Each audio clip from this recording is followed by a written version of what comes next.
Peri peri prawns फ्रायचा बेत होता आणि त्यात आली नेमकी चतुर्थी. अरे यार, आता काय करायचं? पण नाही मित्रांनो, आपण आपल्या फ्रायच्या बेताचा पचकावून द्यायचा नाही. फिश फ्राय नाही तर काय झालं.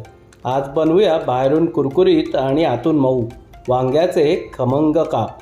सोबत मस्त आमटी भात, त्यावर तुपाची धार आणि बाजूला हे कुरकुरीत वांग्याचे काप. तर सुरुवात करूया वांग्याचे मस्त काप करून, थोडं मिठाच्या पाण्यात भिजवून.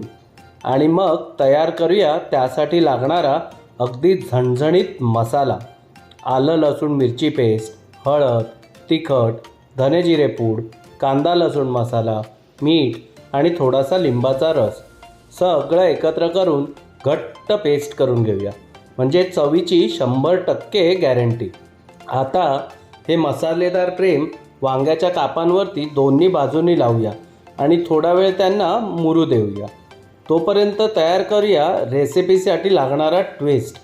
रवा आणि तांदळाच्या पिठाचं कुरकुरीत कोटिंग.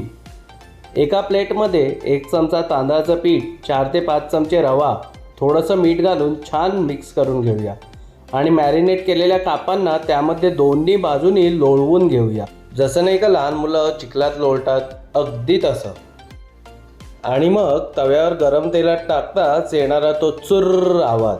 बघा, फिश फ्राय असो वा वांग्याचे काप, चुर्र आवाज येणं हे महत्त्वाचं आहे.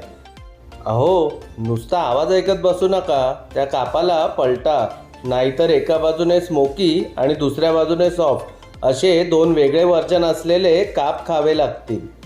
बस तयार झाले आपले सोनेरी खमंग वांग्याचे काप. चला, गरम गरम सर्व करा, वरून लिंबू पिळा आणि एन्जॉय करा. आणि हो, फिश फ्राय नाही झालं तरी काय आलं, आजचा बेत एकदम झकास झाला.